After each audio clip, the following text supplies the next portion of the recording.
Hello everybody, this is Connor at BoatsDon'tSink here with another Shadowverse Evolve deck profile. Today we're going to be looking at Aggro Havencraft, updated with actually only one BP16 card, but this is a deck that sort of stemming from the Wasteland shell that was introduced in BP11, has continued to get sort of one or two more cards pretty much every set that just keep increasing its speed, consistency, and ability to push early damage very aggressively. I think it is probably at this point the premier aggro deck in the format. It honestly put up shockingly good results throughout the BCS season that I wasn't quite expecting. Once I saw it once or twice, I sort of realized how powerful of an aggro deck this was, and it's just continued putting up quite good results. And this is actually also the list that I played at the Grand Showdown for Series 7 in Toronto about a week ago to a top 8 finish. A little bit of a rough run in Swiss, just due to some rough matchups, rough draws, but the deck, honestly, off of close to no practice with the deck at all, performed quite well for me. I think it's definitely what people should be looking at if they either A, want to play Havencraft right now, or B, just want to play a very good aggro deck, for those of you that enjoy that. So again, before we look at the deck list, this one is a little less of the, like starting point that I usually mention these are meant to be, just because this is the deck that I actually played at the Toronto Grand Showdown, but there is, of course, still some room to switch some cards around, change some cards. I myself will even probably be making some changes to it after having played it in Toronto that I'll mention at the end. But yeah, so definitely still a little bit of room for kind of personal expression in a deck like this. The list itself is incredibly low to the ground. We play 11 1-drops and 20 2-drops. Comprising, over 3/4 of our deck. And then we just play a playset each of a single follower at 3, 4, and 6 cost to sort of smooth out the rest of our game. We're really just trying to put as many guys on the board as possible for the first 3 or so turns of the game, and then transition into Selena and Rana to kill our opponent. Oftentimes, this deck is going to end the game on turn 6. Turn 5 if your opponent doesn't draw enough interaction, turn 7 in the slower games, but you're really never going past that. I think in the entirety of the Grand Showdown, I only had 2 or 3 games where Super Evolution was even a legal option for me. So very fast deck, lots of Storm, lots of just cheap bodies, ways to go wide. Decks right now are not particularly good at clearing wide boards in the early game. So it leaves you with a deck that is very good at just sticking bodies even if they don't have Storm, and being able to sort of snowball unanswerable boards. We just play 2 spells, everything else is followers, and the spells really are also sources of face damage, but really just there to clear the way through wards for our followers to get in. So taking a look at these individual cards, first up, we have Goddess of the Crescent Moon Tsukuyomi from the Cardfight Vanguard crossover set. This is a 1-cost 2/1 fanfare. You can look at the top 3 cards of your deck, put any number of them back on top in any order, and then you can put the rest on the bottom in any order. So this is essentially just a Scry 3 effect. The activated ability on it is just not going to matter. You can engage to reveal top card of deck. If it's the 2-drop Tsukuyomi, you can add it to your hand. We don't play the 2-drop Tsukuyomi, so we're really just using this for the fanfare effect, and the fact that it has 2 attack, so it is still an aggressive body if the opponent doesn't have an answer for it on turn 1, which frequently they won't. You play a 2/1 going first, your opponent's probably not killing it. If they do spend a snipe on it, then great, your turn 2 is going to be a little better. But really, we're using this to sort of control our draws for like turns 2 and onward, just to make sure we're finding the important mid and late game pieces that we need if we weren't able to get them in our mulligan. But also, we can use it to set up some of our effects of 2-drops that we might be playing. If we go first, one of our good 2-drops to play is Alice Golden Afternoon, which draws a card on fanfare. So not only can we control our turn 2 draw for turn, but we can also try to control what we draw off of Alice. And if we're going second, Lunarian Paladin has an effect to check top 4 and summon a follower from among them. So if we see a card that we would like to summon off of that in our top 3, we can simply put it second from the top so that we draw for turn, and then it's on top of our deck as an immediate hit for Lunarian Paladin. This can be quite good for just setting up like storms and stuff that you really want to see off of him. On the other hand, if we don't see any cards that we want to either draw or hit off of these, we can just put them all on the bottom and hope that our random spins are a little better. We play 2 copies of Mejiro Palmer Moonlit Devil. It's another crossover set card from the Uma Musume ECP. So this is another 1-cost 2/1. This one has Storm, so very aggressive opener. However, we're not really wanting to play this as our like turn 1 play if possible, because this card does not refresh during the start phase. At the start of your main phase, instead, you have to pay 1 play point to refresh it. So this just has an upkeep of 1 extra play point every turn. This card is ideally a 1 play point source of 2 damage in the later stages of the game, where we can just sort of add it onto turns where we're already pushing damage to get a little bit of extra push. However, it can be a fine 1-drop if you're able to play it on turn 1, swing with it for 2, and then on turn 2, if you have another 1-drop in your hand, you can pay 1 to refresh it, play your new 1-drop, get in for 2 more damage. So then you've hit them for 4, and you have 1 engaged follower and 1 refreshed follower, which is better than, you know, playing, say, Stalwart Featherfolk on turn 1, and then turn 2 you engage both of your guys to deal 4. It lets you essentially keep an extra refreshed follower that is going to be harder for your opponent to remove, assuming you're playing 2 1-drops. The sort of issue is that it prevents you from playing like 2 and 3 drops on curve if you have to keep refreshing it. But at the same time, it kind of baits your opponent into having to remove it because they don't want to take that 2 extra damage if they don't have to. So if they do remove it, then you just get to play the 2-drop anyway. So kind of some interesting, opens up some like interesting decision trees in the first 2 or 3 turns of the game. But really, this is just meant for like, oh, our Selena turn, we get 2 play points back. We can use one of them to play Haven Fire to remove something. Use the other one to push 2 extra damage with Mejiro Palmer. So that's why we're only playing 2 instead of the 3 copies that the deck had before. Since we've also cut the rest of the Mejiro package with Ramanu and Arden. We play 1 copy of Revalian Bandit. This is a 1-cost 1/1. Whenever this follower gains attack or defense, give it Storm.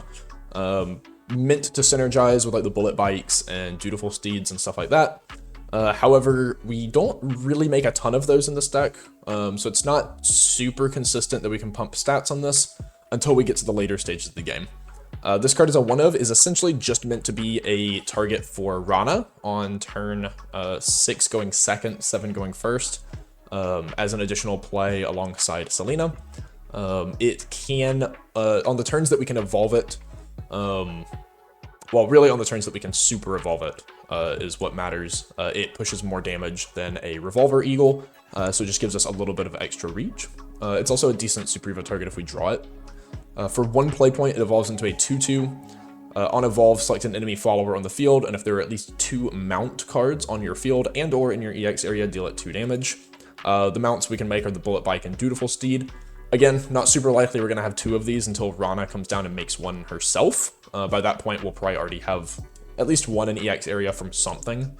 But the big thing here is super evolving Revalian Bandit makes it a 3/3, since Super Evolution gives +1/+1. That instantly fulfills her condition to gain attack or defense and get Storm. So even if we're just playing this from hand, it becomes a 2 play point 3/3 Storm by super evolving, which is one of the sort of higher play point to damage ratios we have access to, and it gives us something to super evolve since we're not playing any cards with like specific on super evolve effects. 2 copies of Shady Priest. This is a 1-cost 2/1. It's a Wasteland card, so it just sort of pads out our Wasteland trait targets for Selena, or potentially even Rana, though it's unlikely you'd ever have to get this off of Rana. Fanfare gives you a Dutiful Steed. This is, again, it's a way to pump whatever Wasteland guy you're attacking with if you ever push it up. It's a way to fulfill Revalian Bandits conditions for either the Evo or pumping it to give it Storm. And it's a way to fulfill its own second effect, which is whenever any mount card you control leaves the field, which is just going to be by using them to pump stats, you can pay 3 play points to select an enemy follower on the field and banish it. This is very expensive. It's not something that an aggro deck really wants to be doing, but there are some matchups where if you don't have a different way to like clear some big sticky body, for example, a Burnite, that will inevitably kill you if you let it, if you let your opponent start their next turn with it. This can be a sort of unconditional way to just 5 play points, get rid of whatever you want, and sort of buy a little bit of time to your turns where you might be able to push more damage than you could on that turn. So a decent option to have available. Otherwise, he's an extra 1-drop that if we play him on turn 1, he's good damage. And one of the few cards where like playing him on turn 1 into the Palmer on turn 2 might be the better sequence, just because it allows us to push up the Steed, make him a 3/2, and get in for 5 damage on turn 2. Which, you know, very good aggression, getting in for 5 damage on turn 2. The last 1-drop we play is Stalwart Featherfolk. This is probably our best 1-drop, honestly, other than maybe Tsukiyomi setting up good draws. 1 cost 2/2 Ward, so it's a Goblin with Ward, which is already fantastic. However, it also has Fanfare, pay 2, give this +1/+1, and Storm. So it's a Goblin with Ward that can become a Novice Trooper with Ward, as sort of a modal effect on later turns. Sometimes this just is the turn 3 play. Other times, if you have, say, a Selena on turn 5, where she puts you back to 3 play points after attacking, and you found a Stalwart Featherfolk off of her, or you just want to get in for damage because none of the other cards you've gotten access to have Storm, you could use the 3 play points to do this, get in for 3 extra Storm damage. So you've hit your opponent for 5 off of Selena, and drawn a bunch of cards. A lot of just like interesting scenarios like that where maybe he's like a way to spend extra play points that you have access to. Otherwise, he's still just a 1-cost 2/2 Ward. It can protect you. It can be a good just Goblin to play on turn 1 to hit your opponent for 2. And as a 1-drop, he can also just fill out 1 extra play point that you have here and there, to continue building wide boards. 11 1-drops is about as low as I'd ever go in this deck. The deck desperately needs to see a 1-drop to play on turn 1 in order to sort of start building into aggression. Especially going second, you absolutely cannot afford to pass on turn 1 going second. So if anything, I would maybe even consider upping this in the future. Maybe trying to go to anywhere from like 12 to 14 1-drops. Moving into our 2-drops, first up we have Alice Golden Afternoon. This is a 2-cost 2/3 Fanfare, draw a card. Always good to be able to draw a card. 3 defense is relevant, just because it's difficult to remove, especially if you play this going first. It's very likely that it'll be able to attack for 2 on the next turn. And if you played a 1-drop, it's just even more likely that between the 1-drop and the 2-drop, they're not able to clear both of them. So at least something is going to live to attack on the second, or on the turn 3. It also has another Fanfare effect. If it's put onto the field from somewhere other than your hand, you can choose an enemy follower that costs 4 or less and put it into the owner's EX area. You can trigger this off of either Lunarian Paladin or Selena by playing it from either deck or EX area respectively.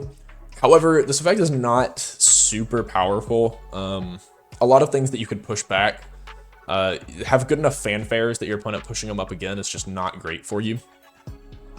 And it's very frequent that like you're gonna have better targets to get off of these cards than an Alice anyway. Either something that like storms or just has like stronger removal effect or whatever. Which means we're not even always picking Alice. That's why we only play 2 copies. There's just a lot of other good 2-drops that we can play here that sort of compete for the space. We'll play 3 copies of Jeanne, Despair's Maiden. 2 cost 3/2, aggressive stat line. Fanfare, we can give our leader -2 defense to select an enemy follower that costs 2 or less on the field and destroy it. This is fantastic for either just clearing like wards, such as Amataz, so that your other followers can get through for damage, or clearing giant bodies that you would otherwise have no answer to, such as Arcus.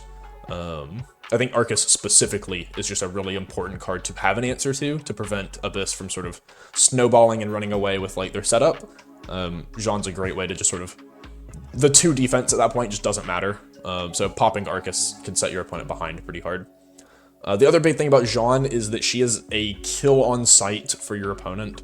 If they ever don't realize that her evolving will lose them the game on the spot, they might just lose. Or if they're just unable to remove her. Finding sort of a good opening to stick Jeanne on a like 3-wide board can put your opponent in a scenario where they either might have to choose like, oh, I can answer 2 out of 3 followers, or I can answer just the Jeanne. And if they can answer just the Jeanne, you get to hit them with 2 other dudes. If they answer the other guys, they probably lose the game. And players that are less aware of what Jeanne does can get trapped in this scenario. Obviously, like relying on your opponent not knowing what to do is not a very good strategy, but it will win you games that you maybe don't deserve to win. And even if your opponent does know what to do, it sort of traps them in the spot if they have to kill the Jeanne, and it baits removal away from your other followers. She costs 5 to evolve, which is huge, and probably a red flag for your opponent in the first place, even if they don't know what her Evo does. So if you ever stick this on like turn 4 going first, or turn 3 going second, and your opponent can't answer it, just dumping all of your play points into evolving her the next turn will result in a 6/5 that on evolve deals 3 damage to each enemy leader and enemy follower on the field, give your leader +3 defense. So it is a, just off of the effect, a 6 life swing that potentially board wipes your opponent, or at least does a good chunk to your opponent's board. And then also allows you to swing with a 6/5. So overall, it is a 12 life swing, stealing 9 of that to your opponent, and clearing multiple followers.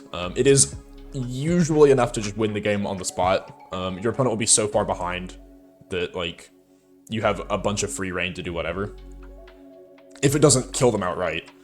So it's a card that like the 1 Evo, it's so expensive, we're probably not evolving more than 1 per game. I am on the fence about adding a second Evo, but just because it is a powerful option on like 6 going second, 7 going first if you don't find Rana. But yeah, it's just an Evo that can run away with the game, and the base form as a 3/2 that has removal effect is good enough on its own, even if it didn't have this evolution. Next up, we have Lunarian Paladin. This is our like Chipper Skipper clone. 2 cost 1/1 ward. Evos for 1. On evolve, look at top 4. Summon a cost 2 or lower follower. Put the rest on bottom of deck in any order.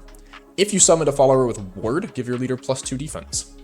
Our higher priority here is just grabbing things with Storm to push damage. Meowskers, Revolver Eagle. Rolla will evolve automatically since she enters by an ability, which makes you a 3/3 Storm. And Sarissa, while she does not always have Storm, as long as you have 1 other card besides the Sarissa and the Lunarian Paladin, she will have Storm and also counts as a ward to give you the +2 defense.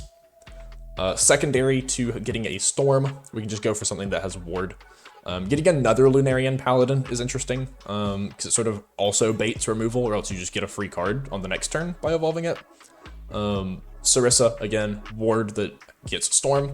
And then Stalwart Featherfolk even, just getting it as a 2/2 that heals you 2 is fine, but on, say, turn 4 going second, this could also just give you a, like, 3/3 Storm that heals you 2 off of your Lunarian Paladin.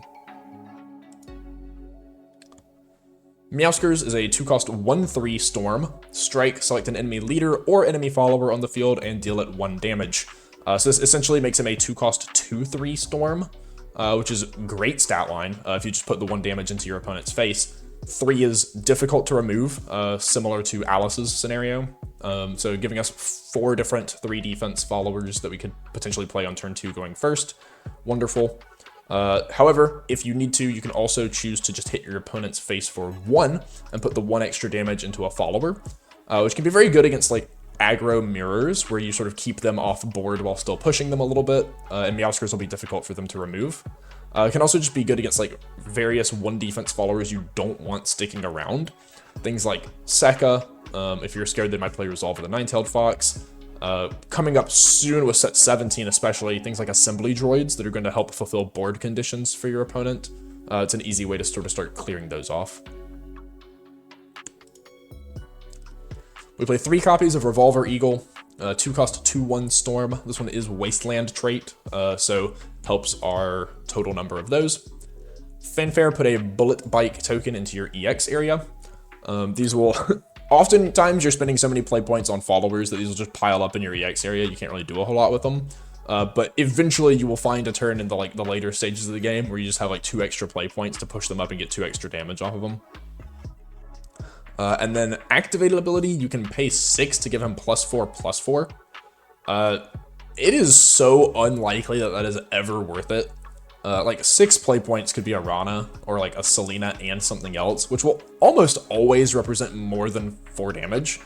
But if, you know, you just don't have another good card to play, if you're just like running out of resources, it is an option. So, you know, I mean, I guess keep it in mind, but I've personally never used it. So generally this is just gonna be a 2/1 Storm that is easy to get off of a lot of our effects like Selena and Rana.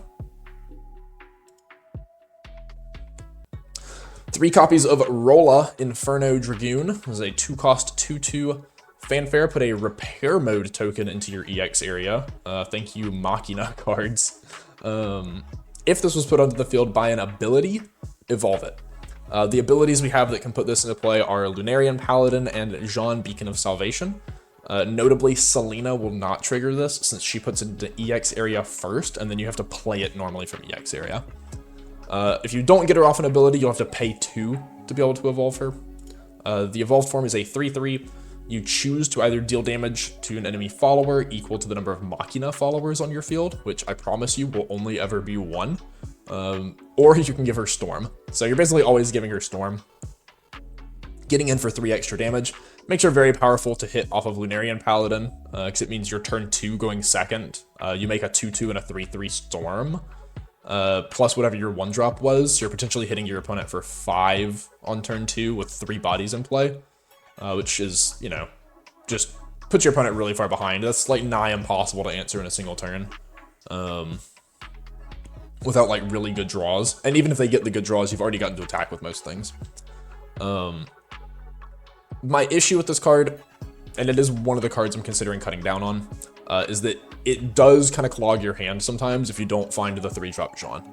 That is the only way to really get good value out of it once it's in your hand. You don't really want to pay 4 for a 3/3 Storm unless you have to, which sometimes you do have to, but I think other cards might be better in this slot, or maybe even just cutting it down to like 1 or 2 copies to fit extra copies of like Alice or Sarissa or even some other cards. Gilnalise potentially. So a few things I want to mess around with there. I think Rolla's very powerful, but she also, she has like one of the highest ceilings, but also one of the lowest floors of any cards in the deck. We play 2 copies of Sarissa Lux Flash Spear. This is a 2 cost 2/2 ward.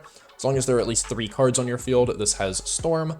And Fanfare, select an enemy follower on the field and give it -1/-1. Similar to Meowskers, this is going to be a great way to just clear out any 1 defense followers that we don't want sticking around. A good way to hedge against aggro mirrors. We get to pop a 1 defense follower and stick a ward on the board. And notably, unlike Meowskers, this is very good against like 1/2s and 1/3s, since we can just dump them down to 0 attack.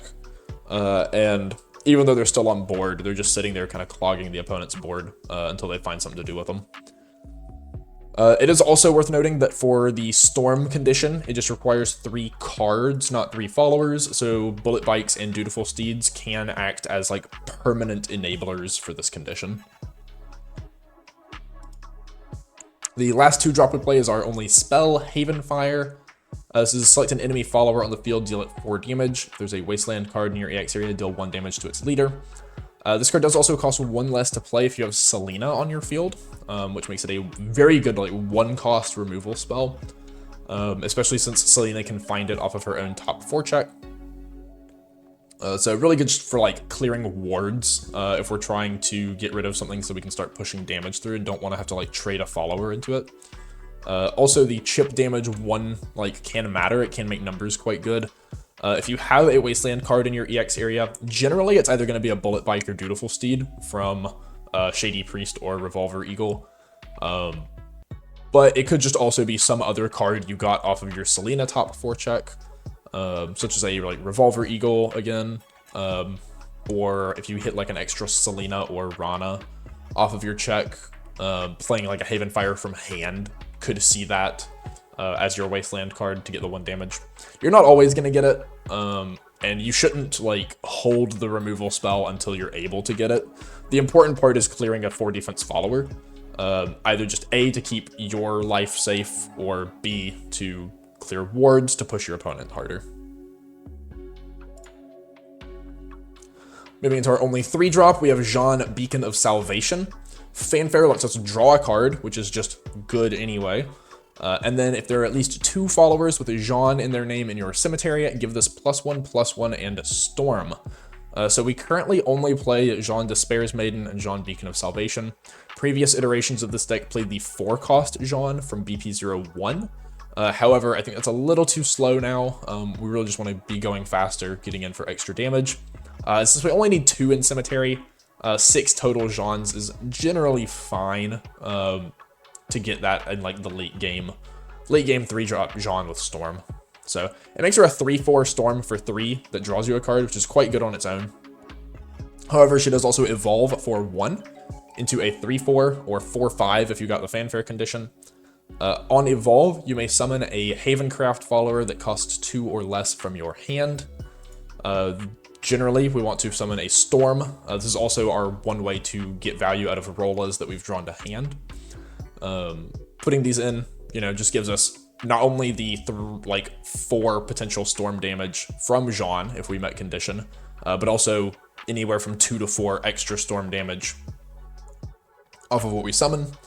She also has a strike effect to select a Havencraft follower that costs 2 or less on your field, give it +1 attack. Even turn 3 going second, if we do this, we can send her into whatever engaged follower our opponent has to remove it. Her 4 defense means she will likely live, and pump whatever she summoned, so we can use her to clear and still get in for like 3 to 4 damage with another follower. On later turns, if you're getting the Storm condition, she can be 3+1 Evo that pushes as much as 8 or even 9 damage if you super evolve her, which is incredible value. And the fact that you can like play her and a Selena in the same turn sometimes on later turns is just absolutely absurd. Lets you get insane amounts of damage push for very low input. Selena herself is one of the best cards in our deck just for card advantage that also pushes damage. 4-cost 2/2 Storm.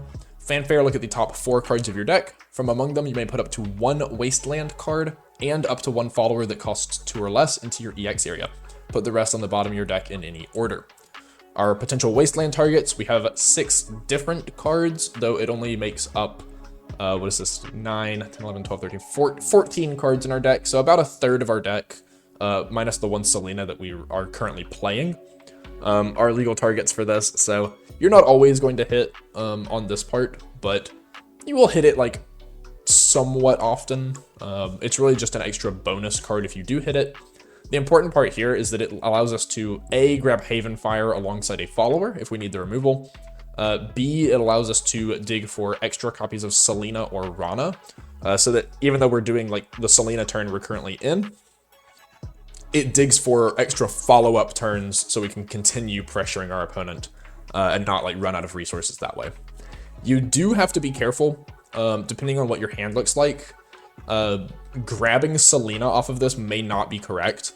Sometimes, even if she's your only Wasteland target, it might be better to decline to add the Wasteland card so that Selena goes back into your deck, since you do need copies of Selena in your deck as targets for Rana once you get to her. So keep that in mind. As far as the 2-drop or lower goes, we obviously have plenty of options here. You're always going to hit a 1 or 2-drop in some form. Ideally, you're getting something with Storm, or potentially like Jeanne if you need to blow something up. Worth noting that Rolla, again, does not trigger off of this, so you're probably trying to avoid Rolla. But almost anything else is fine to get here. And Selena herself has a strike ability when she attacks, which is great, she has Storm, you recover 2 play points, meaning you'll basically always be able to essentially play whatever 2-drop you're getting here for free, which allows you to go wide while you're drawing cards and pressuring your opponent. The last card we play is the one new card that was introduced in BP16. This is Rana, Dual Cannon Abyss. This is a 6-cost 3/3. Fanfare, search your deck for up to 2 Wasteland cards not named Rana Dual Cannon Abyss that cost a total of 6 or less. Put them into your EX area, then shuffle. They cost 0 to play this turn. Summon a Bullet Bike token. This is 12 play points of value for 6. This is just a ton of free value, and we get to search. We're not relying on a top 4 check like Selena. So of course we are getting a Selena off of this, which is going to allow us to keep sort of chaining followers, building a super wide board, pushing a lot of damage. The standard grab here is Revolver Eagle plus Selena. That represents 4 storm damage on its own, plus whatever Selena finds, which is probably 6 total storm damage.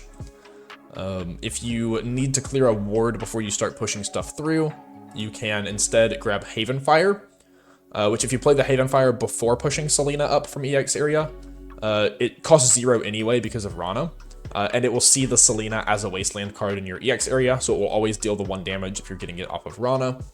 It can clear the way for your Selena to actually be able to attack your opponent's face, instead of, you know, a ward sort of blocking you out of that strike to recover 2 play points.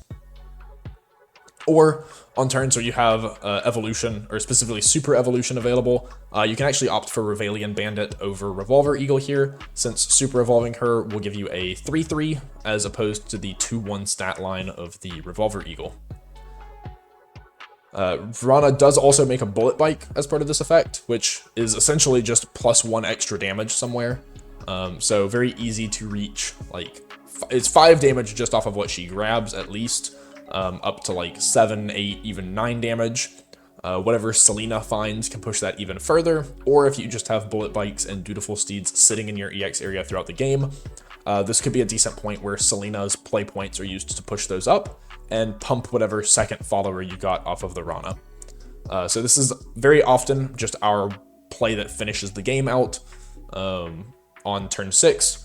Maybe turn 7, a second Rana is what's finishing the game out. But this is definitely like the big sort of value play that we make at our top end. She also, oh, my apologies. She also has an activated ability. For 0 play points, you can deal 1 damage to each enemy follower on the field. This is either the like best line of text you've ever read or the most irrelevant line of text, depending on the scenario. Obviously, like turn 6 and on, it's very unlikely your opponent has 1 defense followers, but it does allow Havenfire to kill something with 5 defense instead of 4, which is relevant. It also, you can use the bike to make Rana a 4/3 rush if you need Rana herself to clear a ward before your storms get to start attacking. And it can also allow her to clear something with 5 defense, which, you know, can be good.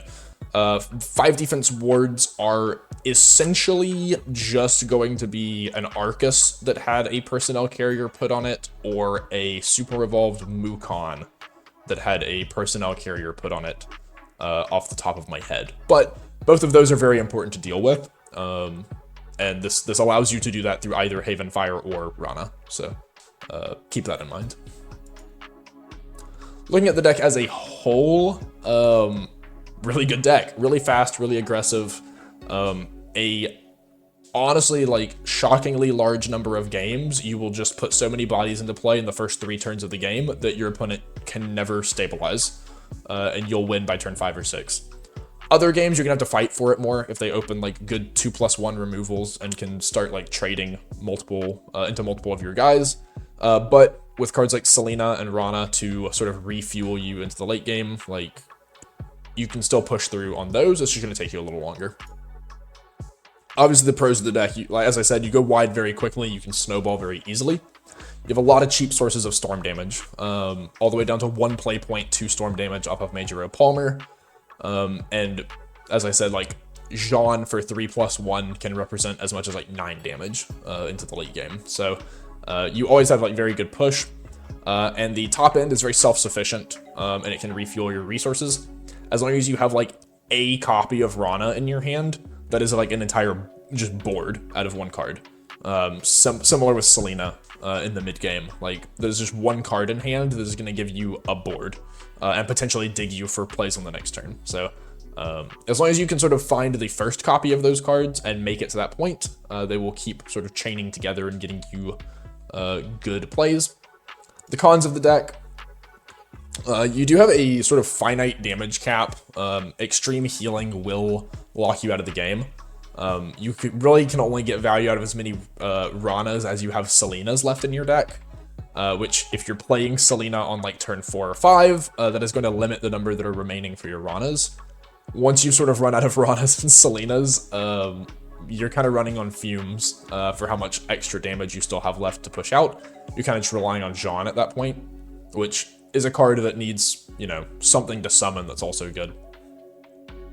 This really only starts to matter against decks like Dragon and maybe Abyss, where they could be healing, you know, upwards of 20 in a game. Abyss probably isn't healing that much, but it has access to more wards. Dragon could very easily be healing more than 20 a game. And if you let them get to that point, it could be difficult to close out a game against them. You do also struggle to push damage through early game wards that have high defense. Grimory is the main thing that comes to mind here. She's a 2-cost 2/3. She's a ward that also progresses Abyss's game plan, so it can be difficult to get through her. Gold Rush Ghost, if they ward the Gold Rush Ghost and heal one, you honestly just don't turn anything sideways, most likely, unless you have a really efficient way to clear it and still get in with multiple guys. Otherwise, it's probably just best to leave everything untapped.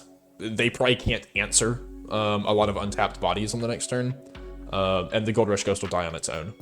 But other like wards with high defense, Evolved Amataz also can be sometimes a problem. So you can fall behind a little bit against those. The other issue, as I mentioned, this deck is fairly reliant on drawing either Selena or Rana, ideally both, to play into the late game. If you're reaching like turn 6 and haven't seen Rana, you're probably running out of cards you can play that matter. And this is where things like paying the extra play points into Stalwart Featherfolk, or pushing up all of your like bikes and steeds, or hard evolving a Rolla that's in your hand might start becoming your only plays. And those plays generally just aren't quite good enough unless your opponent's already down to sort of their last points of defense. But as a whole, I do think the pros massively outweigh the cons. I had a blast playing the deck in Toronto, even though I had some really rough games in Swiss where kind of the issues were just that I wasn't drawing the Selenas, I wasn't drawing the Ranas, I wasn't drawing the Jeannes. Still won some of those games. Your opponent still has to draw good enough to beat the rest of your early aggro cards. And I think there might be some tweaks to make to the deck. I think Rolla's clogging my hand with no Jeanne was kind of the biggest issue I ran into, so that's why I'm a little on the fence about keeping Rolla in. So obviously play the deck, see if you like her. If you're a big fan, keep her in.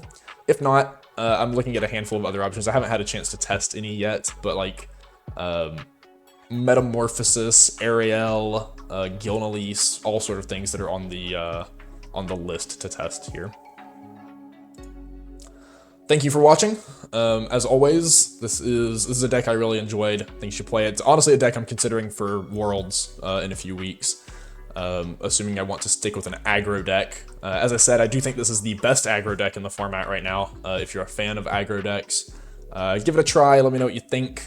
Let me know what other decks you want to see. I know this Havencraft one took me a little bit to get out. I actually was not planning on doing aggro. I was planning on doing Amulet first for Haven.